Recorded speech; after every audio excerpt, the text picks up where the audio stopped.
Hatinya akan berbisik memberikan energi kepada anggota tubuhnya yang lain. Awak kau ndak ada apa-apanya di hadapan Allah, jangan sombong. Itu pesannya sebenarnya Bapak Ibu. Maka orang yang batu-batu solat dan batu dalam solatnya ndak akan pernah sombong dalam kehidupan. Kalau ada orang yang sombong dalam kehidupannya, berarti solatnya bermasalah. Solatnya bermasalah. Akan seperti itu Bapak Ibu. Solatnya berarti bermasalah. Maka benarlah Bapak Ibu, Abu Bakar Siddiq radhiyallahu anhu itu. Abu Bakar itu dalam riwayatnya mengucapkan kalimat Allahu Akbar itu kan langsung meleleh air matanya. Langsung menangis Bapak Ibu. Dari mana tahunya suatu hari Nabi berhalangan sholat. Nabi berhalangan sholat, jamaah sahabat-sahabat lah berkumpul di masjid. Lah selesai azan, selesai sholat sunnah, ke sholat wajib lah, ke sholat subuh waktu itu, Nabi alunju ke masjid-masjid lain. Akhirnya dijapui lah oleh Ali bin Abi Thalib pulang. Japui Ali bin Abi Thalib ke rumah Nabi ya Rasulullah, kita akan sholat berjamaah, sahabat-sahabat sudah menunggumu. Apa kata Rasulullah? Muru Abu Bakrin bis sholat. Suruh Abu Bakar untuk sholat. Artinya suruh Abu Bakar untuk mengimami sholat. Nah, Abu Bakar Bapak Ibu. Nah, balik Ali bin Abi Thalib lapor ke Abu Bakar Siddiq. Wahai Abu Bakar, engkau diperintahkan oleh Rasul untuk mengimami sholat. Apa kata Abu Bakar? Selagi Rasulullah masih ada, saya tidak akan pernah mau mengimami sholat. Jadi itu adabnya Bapak Ibu. Selagi Abu Bakar masih ada, saya tidak akan mau mengimami sholat. Jadi yang lebih berhak mengimami sholat itu adalah, kalau di Al-Jihad itu Syukri, yang hafal 5 juz sebenarnya. Bukan Qamar Zaman. Qamar Zaman kok alhamdulillah sih hafal dan nyokonya. Nah itu. Jadi itu seperti itu Bapak Ibu. Ya, Syukri yang harusnya yang lebih berhak menjadi imam. Kalau seandainya itu yang mau pakai itu batang kalo mau bekerja Syukri kan, sagan lo mau jadinya. Jadi mohon maaf ke Ustaz Syukri ya. Begitu Abu Bakar itu menghormati, memuliakan Rasulullah Sallallahu Alaihi Wasallam. Dan namunnya jadi imam doh. Nah, karena Abu Bakar tidak namu, lihat Ali bin Abi Thalib kata Nabi, ya Rasulullah, Abu Bakar tidak namu jadi imam. Apa katanya? Saya tidak akan jadi imam selagi Rasulullah masih ada. Itu katanya. Nah, apa kata Rasulullah? Muru Abu Bakrin bis shalah. Muru Abu Bakrin bis shalah. Suruh Abu Bakar untuk mengimami salat. Suruh Abu Bakar untuk mengimami salat, kata Rasulullah yang kedua kali. Balik Ali bin Abi Thalib kata Abu Bakar, ya wahai Abu Bakar, kata Rasulullah, memang engkau disuruh jadi imam. Apa kata Abu Bakar? Saya tidak sanggup jadi imam. Bahasanya berubah Pak Ibu. Yang pertama saya tidak mau, yang kedua saya tidak sanggup jadi imam. Nah, kemudian dia karena tidak sanggup kata Abu Bakar, balik Ali bin Abi Thalib kata Rasulullah, ya Rasulullah, kata Abu Bakar, beliau tidak sanggup jadi imam. Baru Rasulullah paham. Nah, Rasulullah paham, kemudian minta dipapah kepada Ali bin Abi Thalib, tolong papah kamu ke masjid. Dipapahlah Rasulullah ke masjid. Selesai beliau jadi imam, Rasulullah jadi imam. Selesai jadi imam, baru Rasulullah sampaikan kepada sahabat-sahabat, sahabat-sahabatku, tahu tidak mengapa tadi Abu Bakar tidak namuh jadi imam? Karena Abu Bakar tuh kalaulah jadi imam mengucapkan takbir Allahu Akbar tidak bisa melanjutkan sholatnya ledo. Bahkan tidak bisa melanjutkan sholatnya, menangis. Jadi Abu Bakar itu Bapak Ibu ketika mengucapkan kalimat takbir Allahu Akbar itu langsung menangis. Meleleh aja matanya. Karena apa? Karena takut kalau di dalam hatinya tuh ada rasa sombong. Takut mana? Bahkan waktu itu Abu Bakar itu orang yang paling mulia di zaman itu setelah Rasulullah Sallallahu Alaihi Wasallam. Abu Bakar orang yang paling mulia, orang yang pertama mengimani kerasulan Nabi. Dari ketek kan kawan akrab Nabi tuh Pak Ibu. Beda umur 2 tahun, kawan bermain.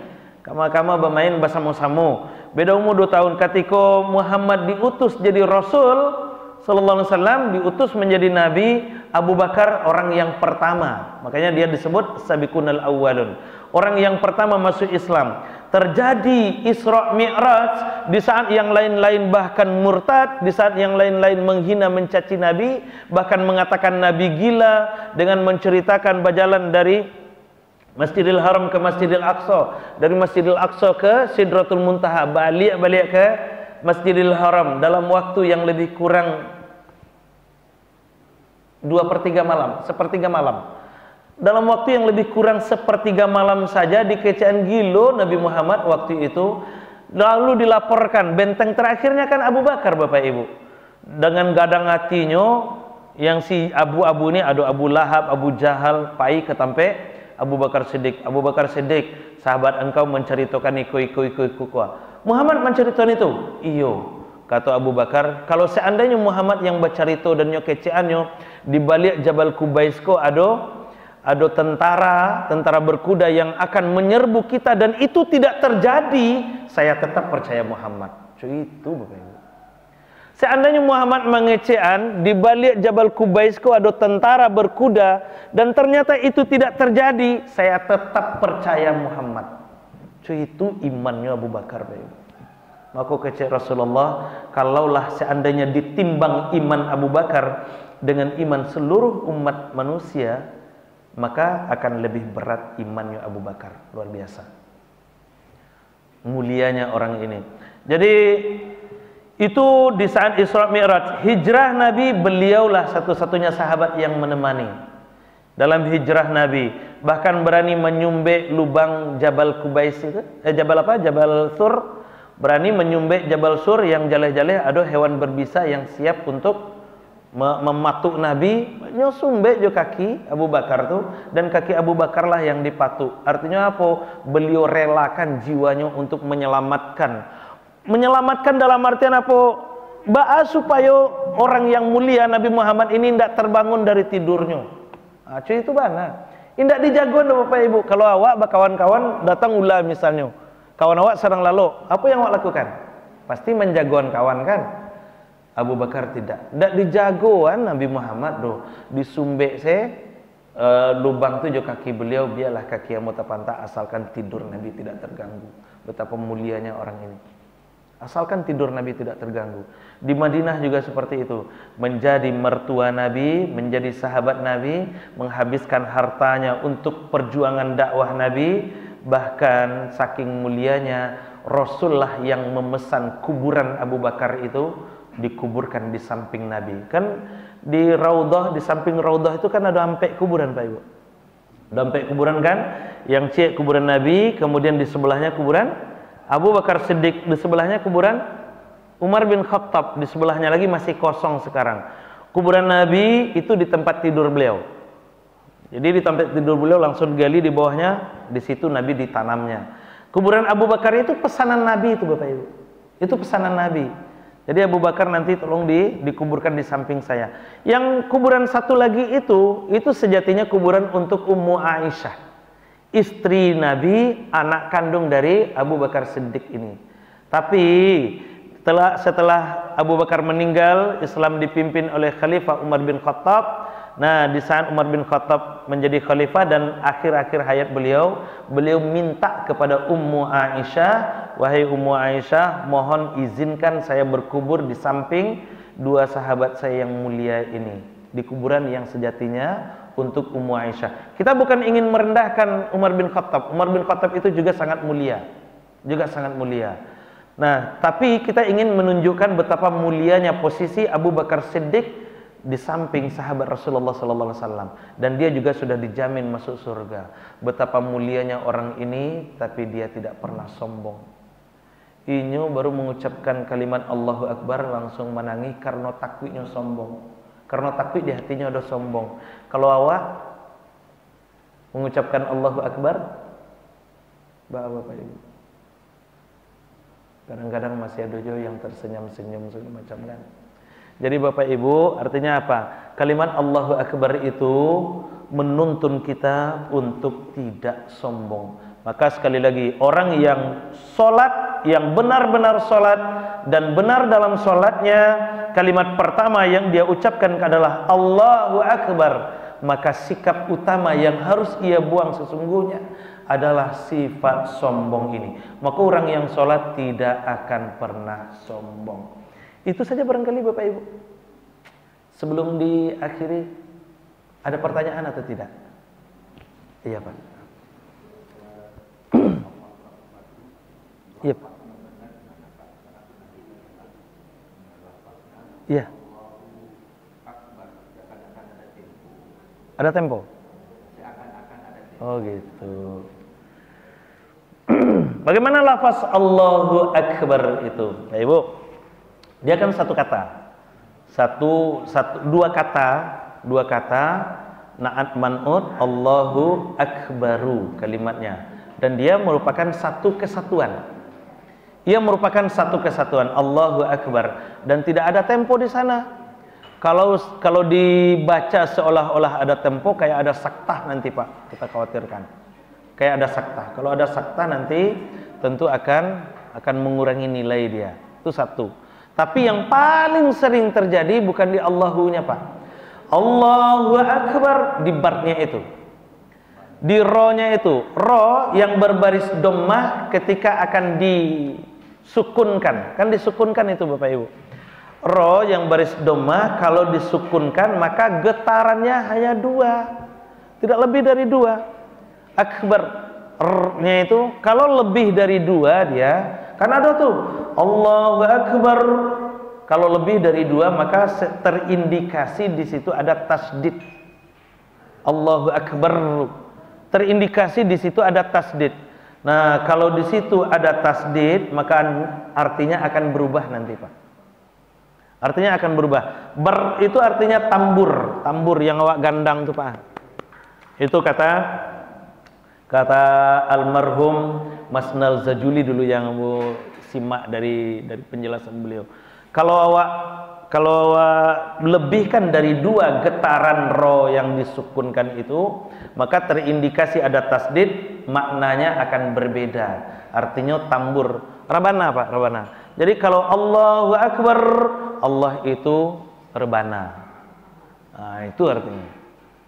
Jadi bagaimana membaca Allahu Akbar? Tidak ada di situ saktah dan tidak ada di situ tempo. Dia adalah satu kesatuan berupa na'at man'ut dalam bahasa Arab yang artinya Allah lah yang maha besar. Allah lah yang maha besar. Seperti itu Pak. Ya, ada lagi Bapak Ibu?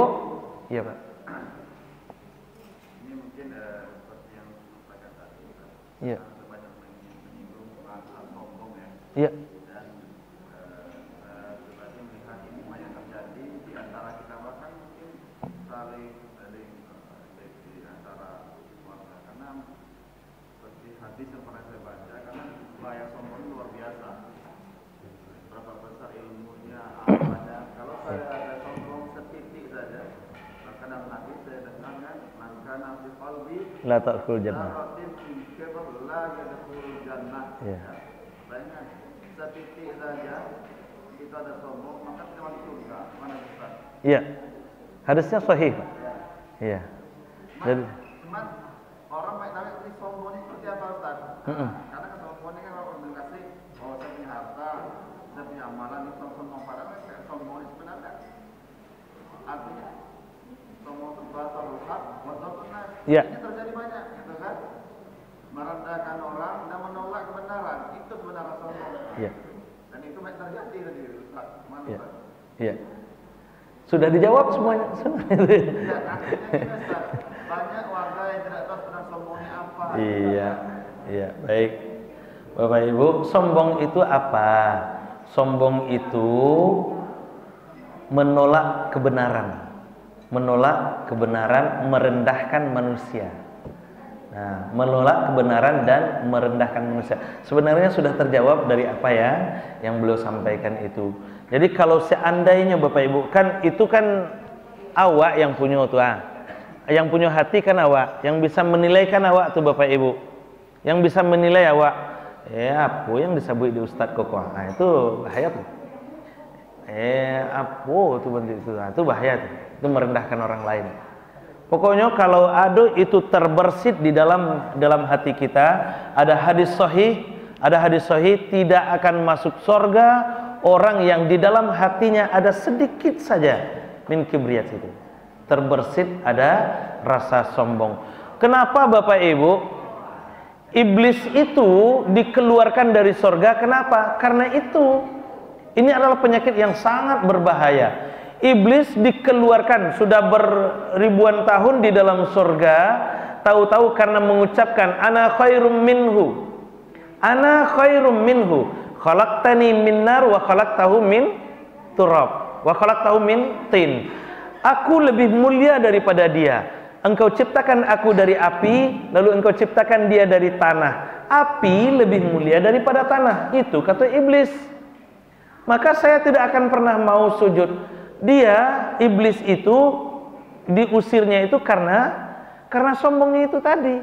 Karena sombongnya itu tadi. Maka Bapak Ibu, kalau iblis sajalah di dalam sarugo, dikaluan dari sarugo gara-gara sombong, maka orang yang alun masuk surga, apa mungkin akan masuk surga karena sombong ini.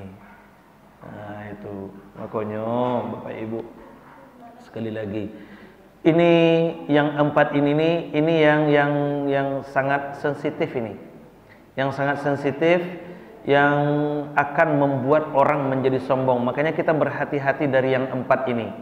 Ketika diberi kelebihan harta, makanya mau sampaikan tadi Bapak Ibu, 4 kelebihan itu manfaatkan itu untuk mendekatkan diri kepada Allah. Terutama yang 3-nya. Awak berlebih harta awak dari yang lain. Mungkin awak tidak sanggup berpuasa, badan awak sakit-sakit, awak tidak sanggup puasa Senin Kamis, tidak sanggup puasa Nabi Daud misalnya kan, maka Bapak Ibu, awak diakhir kesempatan oleh Allah melalui pangkat dan jabatan kita. Kita diberikan pangkat dan jabatan oleh Allah, tapi kita tidak sanggup untuk berpuasa. Berarti Allah menginginkan melalui pangkat dan jabatan, bukan melalui badan sehat kita mendekatkan diri padanya. Kita diberikan harta kekayaan oleh Allah. Di satu sisi awak tidak punya waktu misalnya untuk membaca Al-Quran, tapi awak punya kelebihan yang lain. Apa itu? Harta kekayaan. Berarti dengan cara ini kita mendekatkan diri kepada Allah. Di satu sisi awak tidak punya ilmu pengetahuan, tapi awak punya waktu luang. Setiap pagi awak bisa berduha, setiap malam awak bisa berqiyamul lail. Iyo awak tidak punya pangkat dan jabatan, iyo awak tidak punya harta kekayaan, iyo awak tidak punya ilmu pengetahuan yang tinggi, tapi badan awak sehat-sehat saja.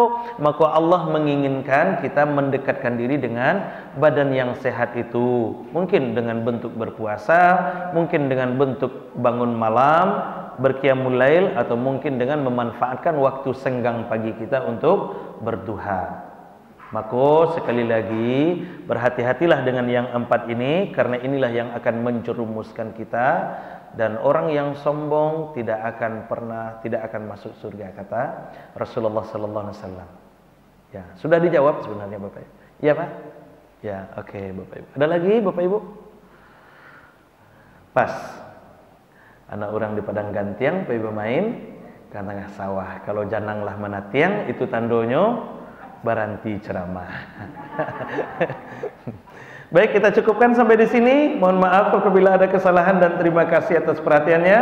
Kita akhiri dengan hamdalah. Alhamdulillahirabbil alamin. Subhanakallahumma bihamdik, asyhadu an la ilaha illa anta astaghfiruka wa atubu ilaik. Assalamualaikum warahmatullahi wabarakatuh.